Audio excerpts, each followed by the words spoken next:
Donc, sur cette nouvelle évangélisation, c'est vrai qu'on a une mission qui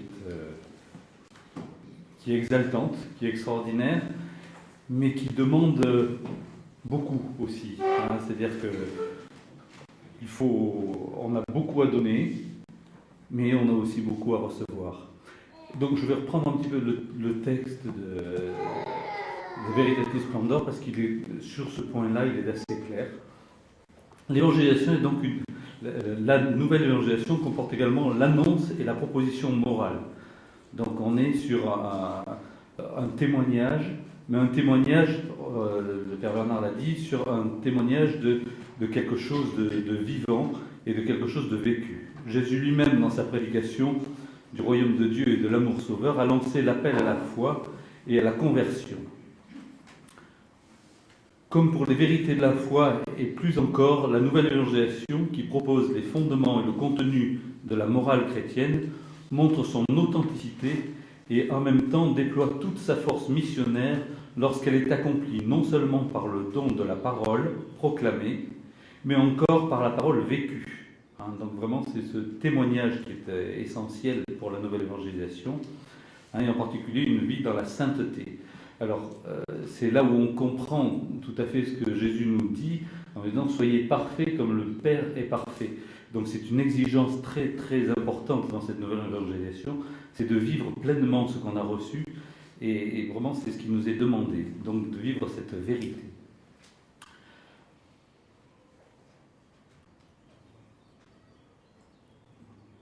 Il est possible de percevoir immédiatement la beauté de la vérité, la force libérante de l'amour de Dieu, la valeur de la fidélité inconditionnelle à toutes les exigences de la loi du Seigneur, même dans les circonstances les plus difficiles. Donc c'est ce qui nous est demandé. On parlait hier du martyr. Il faut aller jusque-là, et certains d'entre nous l'ont sûrement déjà vécu en partie, temporairement, quand on vit des agressions, quand on est montré du doigt, quand on est descendu parce qu'on a affirmé notre foi. C'est vrai que c'est une exigence, mais quel bonheur après nous est donné par le Seigneur. Ce qui est très fort dans cette évangélisation, c'est de rester, on n'est pas seul, hein, et on est accompagné et on est guidé par le Seigneur bien sûr, mais par les saints, hein, et vraiment de vivre, hein, et de chercher de trouver auprès des saints et des saintes, et en premier lieu auprès de la Vierge Marie et de Dieu, de la Mère de Dieu, pleine de grâce, et tous les saints, exemple, force et joie pour vivre une vie fidèle au commandement de Dieu et aux béatitudes de l'Évangile. Donc vraiment, là aussi, avoir recours à cet exemple. Hein. Donc, dans l'éducation, l'année dernière, on parlait de l'éducation des enfants. C'est vrai que de leur donner cet exemple, de les nourrir avec la vie des saints, c'est quelque chose qui leur permettra après de continuer, et à nous aussi, de continuer et de vivre dans ce témoignage. La vie des saints, reflet de la bonté de Dieu, lui qui seul est bon. Je saute quelques passages. La vie morale du chrétien a une valeur de culte spirituel, puisée et nourrie à cette source inépuisable de sainteté et de glorification de Dieu que sont les sacrements, spécialement l'Eucharistie.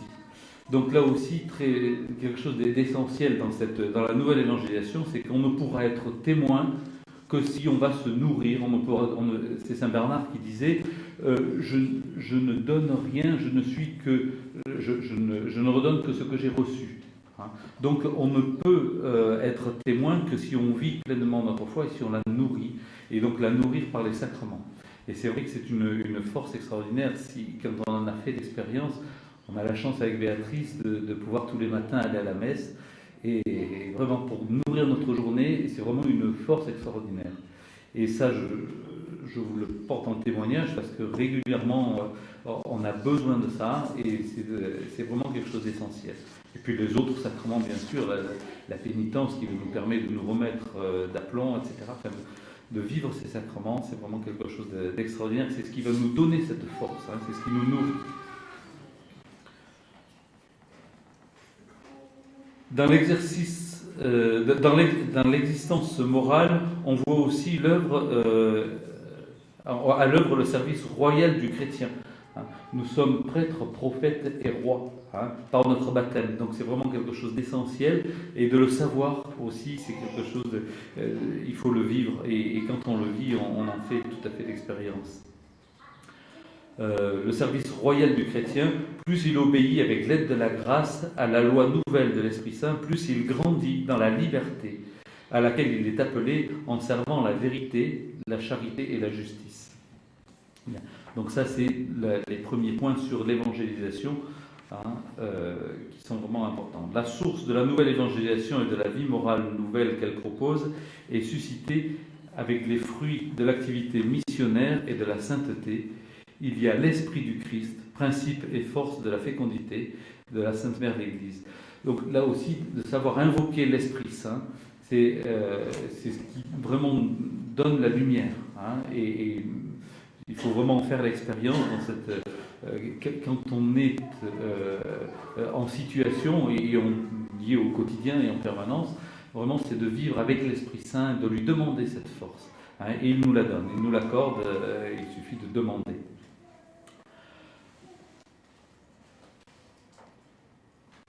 L'Esprit de Jésus accueilli dans le cœur humble et docile du croyant, on doit donc l'épanouissement de la vie morale chrétienne et le témoignage de la sainteté et de la grande diversité des vocations, des dons, des responsabilités, des conditions de vie ou des situations. Donc il nous sera donné à chacun, là où on est, en fonction de ce qu'on est, la force nécessaire. C'est l'Esprit Saint qui a affermi l'âme des disciples, qui leur a dévoilé le mystère de l'Évangile, qui a fait briller en eux la lumière des choses divines, ainsi fortifiés pour le nom du Seigneur. Ils n'ont craint ni la prison ni les chaînes, mais bien au contraire, ils ont méprisé même les puissances et les tortures de ce monde, armés et fortifiés désormais par lui. Donc c'est ce dont on parlait avec certains. Vraiment, on est dans un milieu qui est parfaitement hostile maintenant, et il faut savoir qu'on a la force avec nous, et donc surtout ne pas avoir peur. Ça c'était Jean-Paul II, n'ayez pas peur. Et Paul VI, on a dit, ne craignez pas. C'est vraiment des messages très importants. Dans le cadre vivant de cette nouvelle évangélisation, destinée à faire naître et à nourrir la foi opérante par la charité, en fonction de l'œuvre de l'Esprit Saint, nous pouvons maintenant comprendre la place qui, dans l'Église, communauté de croyants, revient à la réflexion que la théologie doit construire sur la vie morale. De même, nous pouvons présenter, et après on passe sur les théologiens. Donc, dans la mission, dans notre mission d'évangélisation, on a vu que par l'Église et par la force des sacrements, on va pouvoir avancer, mais il y a encore deux points qui sont essentiels. On doit être formé. C'est la formation, donc nourrir notre foi, former notre foi, et ça c'est un élément qui est essentiel. On ne peut pas raconter n'importe quoi, on ne peut pas vivre, c'est ce qu'on disait en étudiant la splendeur de la vérité. Vous avez vu les différentes théories qui se sont élaborées par certains théologiens, et on voit qu'on peut dériver très facilement, ou on ne peut pas répondre de notre foi si on n'est pas nourri, si on n'est pas formé. Donc la formation pour l'évangélisation, la formation est essentielle, et notre place ici est tout à fait claire. Nous nous formons et nous avons la chance de communautés solides qui nous apportent cette formation. Un point aussi important, c'est la foi opérant dans la charité. Quand on est témoin de la vérité et on est témoin de l'amour. Et ça, c'est très important de vivre dans cet amour et de vivre dans cette vérité. Je me souviens d'un mot, d'une phrase qui est un petit peu abrupte, mais qui veut bien dire ce qu'elle veut dire. La vérité sans la charité, ça peut endurcir. La charité sans la vérité, ça peut pourrir. Donc il faut faire attention, les deux vont ensemble, vérité et charité, et là j'ai repris la charité dans la vérité, donc une des dernières encycliques de Benoît XVI. Là, j'ai pris quelques passages parce que c'est très éclairant là-dessus. De là découle la nécessité de conjuguer l'amour avec la vérité, non seulement selon la direction indiquée par saint Paul, celle du veritas in caritate, mais aussi dans celle inverse et complémentaire de caritas in veritate, la charité dans la vérité et la vérité dans la charité. La vérité doit être recherchée, découverte et exprimée dans l'économie de l'amour, mais l'amour, à son tour, doit être compris, vérifié et pratiqué à la lumière de la vérité. Nous aurons ainsi non seulement rendu service à l'amour, illuminé par la vérité, mais nous aurons aussi contribué à rendre crédible la vérité en montrant le pouvoir authentique et de persuasion dans le concret de la vie sociale. Donc c'est la vérité dans l'amour et l'amour dans la vérité, pour ce témoignage et pour cette évangélisation. Ce qui aujourd'hui n'est pas rien compte tenu du contexte social et culturel présent qui relativise la vérité, s'en désintéresse souvent et s'y montre réticent. Dépourvu de vérité, l'amour bascule dans le sentimentalisme. Attention, donc c'est un petit peu les théories dont on nous parlait hier, où c'est vrai, de vouloir tout expliquer, de vouloir tout accueillir hors la vérité, on va tolérer des choses qui sont intolérables et donc on va vider la charité de sa vérité et donc ça n'aura plus de sens. On va tomber dans ce relativisme. L'amour devient une coque vide, susceptible d'être arbitrairement remplie. C'est le risque mortifère qu'affronte l'amour dans une culture sans vérité. Et donc là, en fait, si je vous cite ça, c'est parce que sur le diocèse de Nîmes, on vit ça très fort, dans le sens qu'il y avait, avant que les choses se modifient un petit peu, le responsable bioéthique du diocèse était le chef de service de gynéco-obstétrique de l'hôpital, qui a une présence, une compassion, une écoute extraordinaire auprès des gens, mais il accepte tout. Il est dans la charité complète, mais il a complètement oublié la vérité. Donc tout se fait dans son service, je vous passe les détails, mais il est hyper accueillant, donc il est très bien reçu par tout le monde, parce qu'il accepte tout. Mais je veux dire, il est dans une coque vide, il apporte un amour, mais qui n'est plus fondé sur la vérité. Et donc, et là il se trouve que depuis 2 ans, quand il y a eu la révision des lois bioéthiques, avait été demandé que chaque diocèse envoie des délégués à Paris pour se former et puis pour après apporter cette information sur la bioéthique. Et il se trouve que ce chef de service n'a pas pu y aller. Et au dernier moment, avec Béatrice, on est allé houspiller un petit peu l'évêque et on s'est fait mandater. Donc on a pu apporter une parole un peu plus complète. Et ça a été une bénédiction. L'amour, l'annonce et le témoignage chrétien de l'amour résident en cela, dans le contexte socio-culturel actuel où la tendance à relativiser le vrai est courant. Vivre la charité dans la vérité conduit à comprendre que l'adhésion aux valeurs du christianisme est un élément non seulement utile, mais indispensable pour l'édification d'une société bonne et d'un véritable développement humain intégral. Un christianisme de charité sans vérité peut facilement être confondu avec un réservoir de bons sentiments utile pour la coexistence sociale, mais n'ayant qu'une incidence marginale. Donc, vérité et charité. Et donc, juste pour terminer un petit peu ce propos, parce que j'avais repris deux textes qui m'avaient un petit peu éclairé et qui, pour nous fortifier, pour avoir courage là-dedans, c'est saint Paul, qui était donc à Rome, peu avant son exécution. « Je me suis bien battu. J'ai tenu jusqu'au bout dans la course, je suis resté fidèle, et je n'ai plus qu'à recevoir la récompense du vainqueur.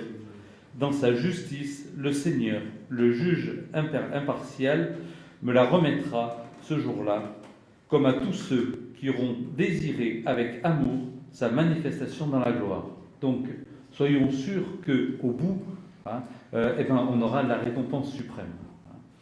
Et donc, tout ça est pour savoir vers quoi on marche et avec qui on marche. Donc, c'est Jésus qui parle et qui dit à Pierre, et moi, je te le déclare, tu es Pierre, et sur cette pierre, je bâtirai mon église, et la puissance de la mort ne l'emportera pas sur elle. Donc là aussi, il faut vraiment avoir confiance, et donc partir en témoin, partir dans cette nouvelle évangélisation, vraiment avec la force de l'esprit, dans l'amour et dans la vérité. Et donc la vérité, on la travaille en ce moment. Voilà. Vous allez rester là parce qu'il y a un professeur. Donc, il y a parmi nous un professeur de SVT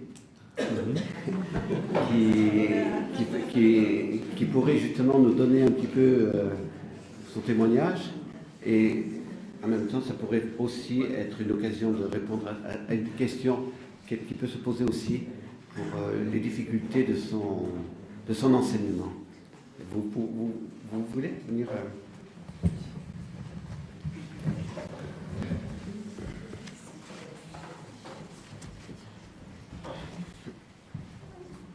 Je suis un peu le mouton noir. Prof de SVT. Ça fait 35 ans que je fais ce métier. Et j'aime ce métier, j'aime les élèves. Et c'est vrai que l'amour sans la vérité, c'est plus l'amour. Alors, depuis quelques années, les choses dérivent un petit peu. Prof de biologie, donc on essaie de découvrir la vérité.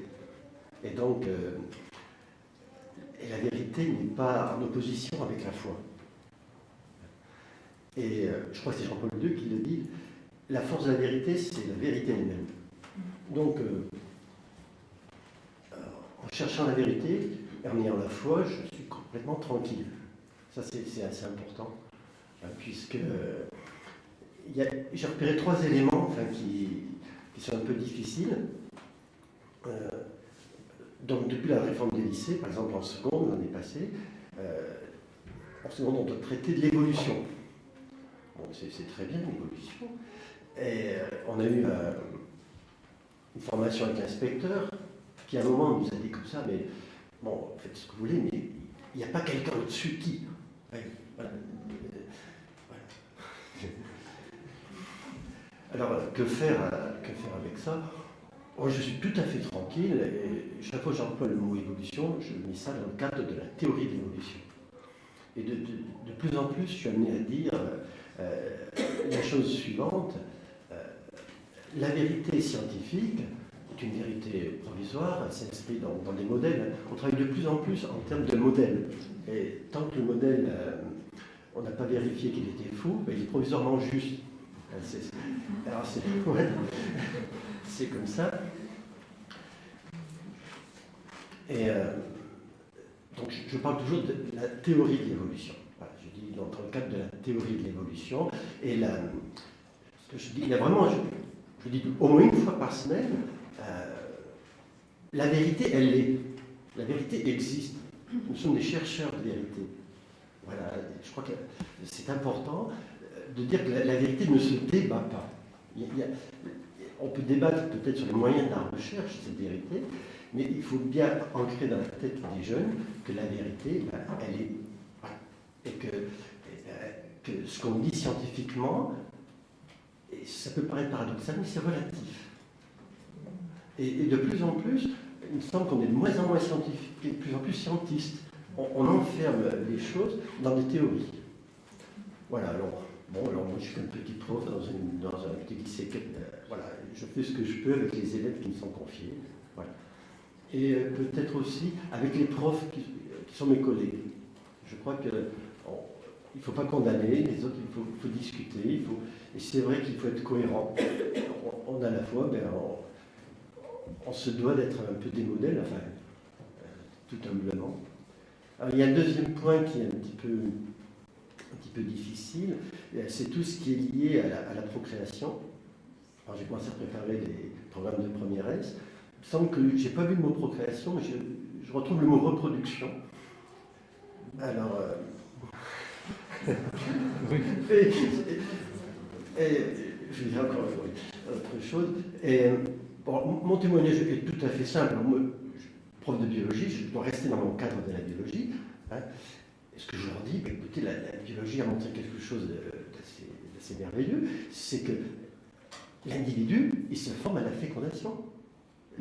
Voilà, en parlant en biologie, l'unicité de l'individu, sa singularité, c'est à ce moment-là, sur le plan génétique. Donc, dès qu'il y a une fécondation, bien là, vous avez une nouvelle personne qui ne demande qu'à grandir. Alors, hier, j'en parlais aux jeunes à la table, par rapport à l'avortement. J'ai une phrase qui est tout à fait simple, et que les gosses comprennent tout à fait. Vous savez, vous les jeunes, vous êtes bien solidaires les uns des autres, et la solidarité, c'est bien. Et bien, vous savez, en tant qu'ancien embryon, vous-même, vous devez être solidaire des embryons.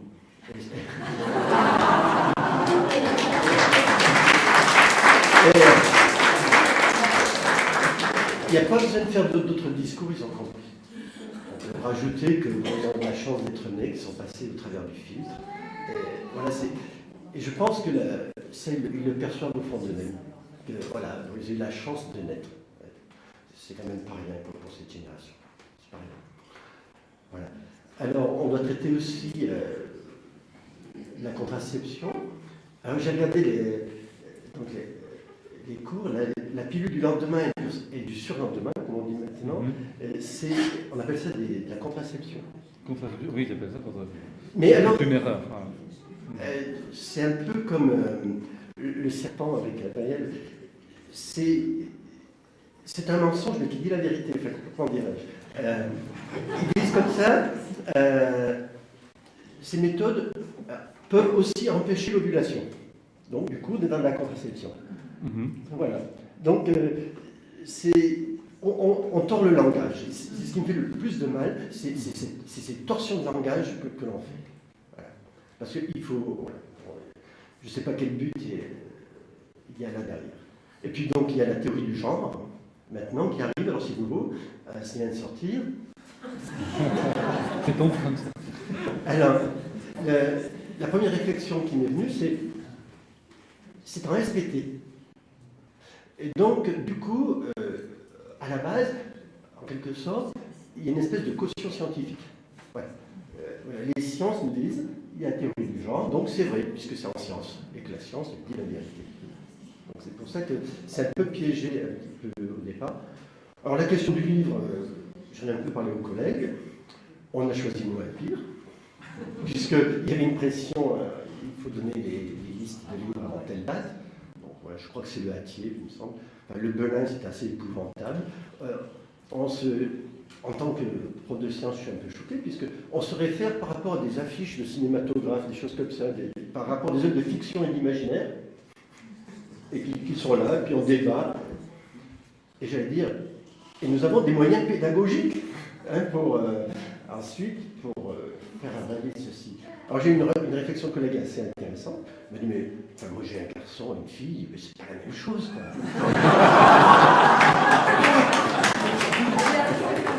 Autrement dit, elle me disait que la loi naturelle est inscrite quand même dans le cœur des jeunes. C'est évident. Voilà. Bon, en première S aussi, j'ai un chapitre qui s'appelle Devenir homme ou femme.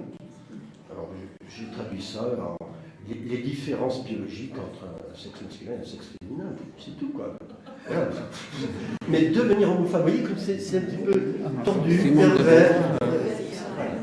Bon, voilà donc à quoi sont confrontés les profs de SVT. Mais c'est vrai que dans le milieu, avec mes collègues, vous savez, le chimpanzé et le singe, c'est 99% d'ADN en commun. Donc, un singe, un homme, c'est un peu la même chose, quoi. Voilà. Alors, du coup, petite anecdote, puis j'en finirai là. C'était la fin du cours de première S, et puis cette année, il n'y avait pas eu trop de grèves ou de choses comme ça. J'ai pu finir le programme. Et à 5 minutes de la fin, on parlait du cerveau, tout ça, puis Annette dit, mais c'est quoi la différence entre un homme et un animal? J'ai dit, écoutez, c'est le moment de la conclusion, marquez ceci, mais vraiment, je ne sais pas si c'est du... J'ai dit, écoutez, un homme, il a la volonté d'aimer. Voilà, vous marquez ça. Puis vous en faites ce que vous voulez. Faut-il dire qu'il n'y a pas de différence entre un homme et une femme, c'est simplement une question de fonction dans la société. Comment est-ce pensable qu'on puisse dire une chose pareille? Il est évident que c'est une ineptie et il suffit de reprendre les choses par la base. Simplement, on apprend en psychologie, on apprend en anatomie, on apprend en physiologie, etc. Donc dans toutes les matières médicales qui font qu'on étudie l'homme et la manière dont il fonctionne pour pouvoir le suivre et l'aider à avancer en bonne santé, tous ces éléments-là, on les étudie en fonction de ce qu'est l'homme, masculin, avec ses hormones, avec son comportement, avec sa psychologie, etc. On apprend ce qu'est un fonctionnement féminin, et il est évident que c'est des choses totalement différentes, et que je compléterai en disant complémentaires, bien entendu. Donc, mais là où le piège a été introduit, c'est quand on a parlé d'égalité homme-femme. Il ne peut pas y avoir d'égalité homme-femme, puisque c'est par définition des personnes différentes. Donc elles sont complémentaires. Qu'il y ait des fonctions qui peuvent être remplies par l'un ou par l'autre, c'est évident, mais il y en a d'autres qui seront remplies préférentiellement par l'un ou préférentiellement par l'autre. Après, la liberté de chacun existe aussi. Donc on ne peut pas affirmer et on ne peut pas dire qu'on se détermine homme ou femme, quel que soit son sexe biologique. C'est évident que c'est une ineptie. J'ajouterai sur cette question importante, ce qu'on avait vu il y a 2 ans et l'année dernière aussi, cette distinction entre personne et nature, puisque le fondement de toutes ces théories, c'est le rejet de Dieu, c'est le rejet de la nature. Parce que qui dit nature dit création, qui dit nature dit limite. Donc, dans notre théologie de la création, nous disons que nous sommes tous créés par Dieu, et donc notre être, quand nous recevons notre être est limité par notre nature.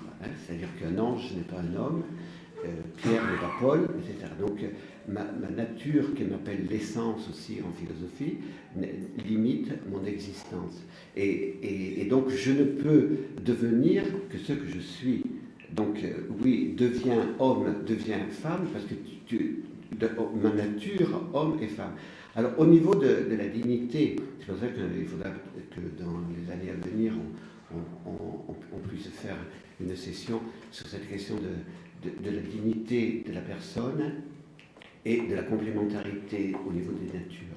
C'est-à-dire qu'il y a une dignité personnelle, une égale dignité entre les hommes et les femmes, car nous sommes tous d'abord une personne humaine.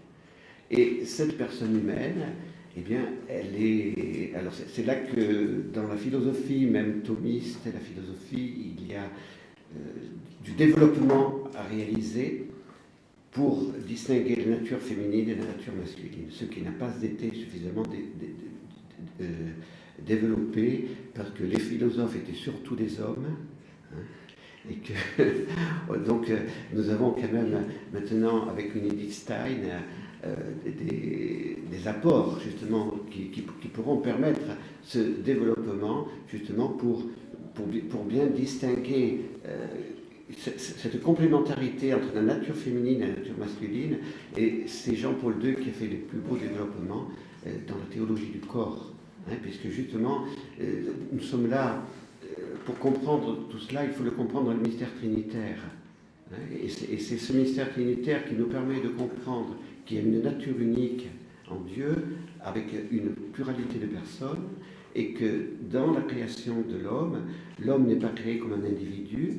Dans le livre de la Genèse, on part du singulier au pluriel.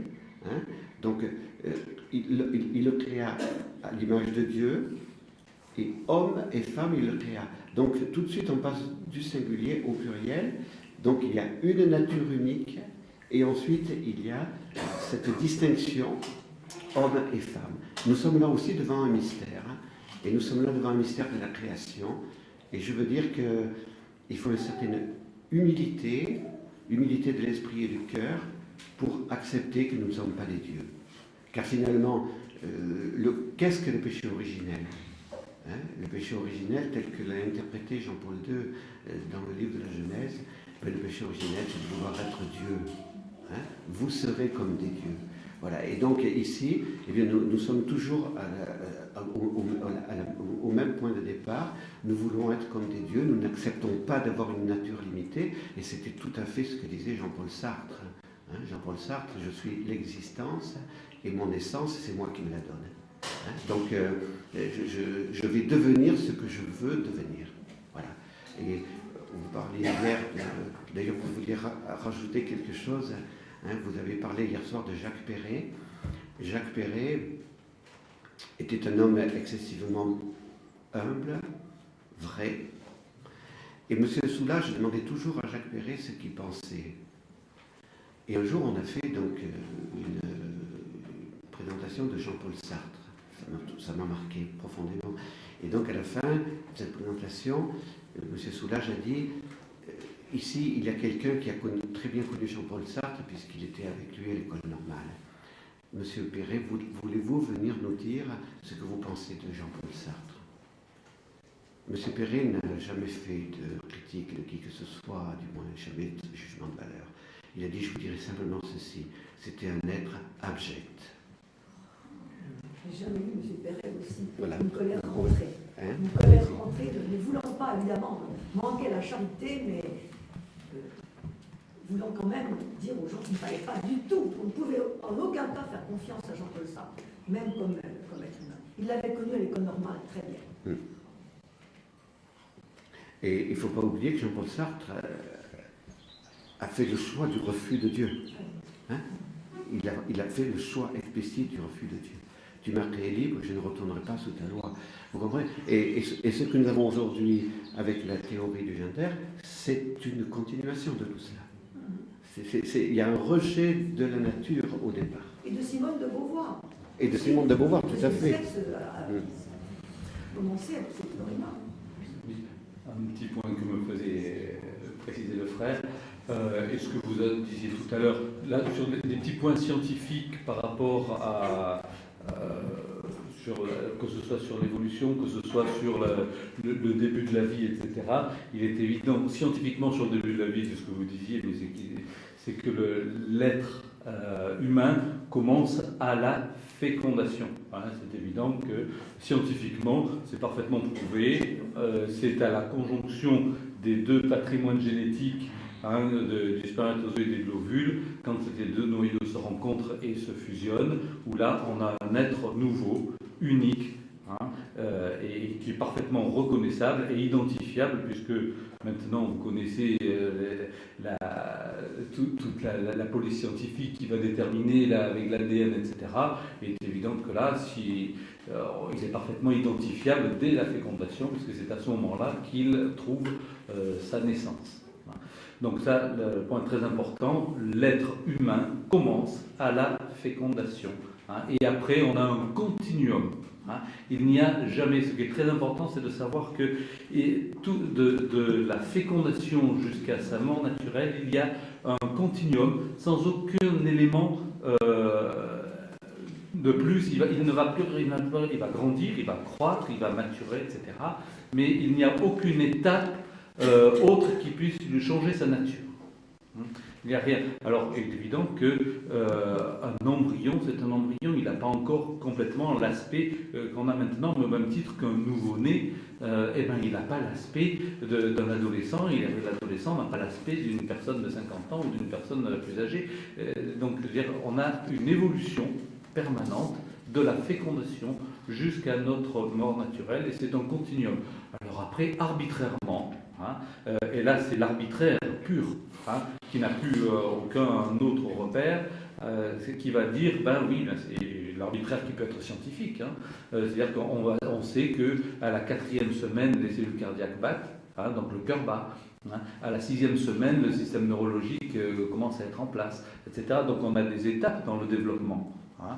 Alors, on va dire, c'est un être humain à partir du moment où le cœur bat. C'est certain, c'est pour ça. D'autres, c'est un être humain à partir du moment où il a une sensibilité. D'autres, c'est un... etc. Et alors, la loi française, c'est un être humain à partir de la naissance. Hein. Bon, pourquoi? Hein. Donc, il y en a qui vont naître à 6 mois, s'ils sont un peu prématurés, et donc ils seront êtres humains avant les autres qui vont naître à 9 mois. Bon, peu importe. Donc, c'est vous dire que c'est de l'arbitraire pur. Donc, en fait, la réalité scientifique et la réalité tout court, la vérité, c'est que l'être humain commence à la fécondation. Deuxième point, vous parliez de la théorie de l'évolution. De toute façon, c'est une théorie, donc qui est peut-être provisoire, qui progresse, qui avance, parce qu'il y a des découvertes qui se font tout le temps, et la théorie de l'évolution n'est absolument pas en opposition avec la vérité biblique. Hein. Donc il n'y a aucun souci de ce côté-là. Hein. Simplement, après, dire qu'on descend du singe, c'est une totale erreur. Hein. On a un ancêtre commun sur un plan de l'évolution génétique, c'est clair. Hein. Mais il y a un moment où Dieu a insufflé son esprit pour donner à l'homme son âme. Hein. Bon, et donc l'évolution, après, donc il y a l'évolution biologique qui est un élément, et il y a après l'homme, quand il est devenu homme, quand Dieu l'a créé homme. Hein. Donc ça, c'est autre chose. D'accord ? Mais donc la théorie de l'évolution n'est pas en opposition avec la foi. Hein. Donc surtout, c'est important de ne pas s'opposer systématiquement à la théorie de l'évolution. Ça n'apporte rien, c'est un faux débat. Merci.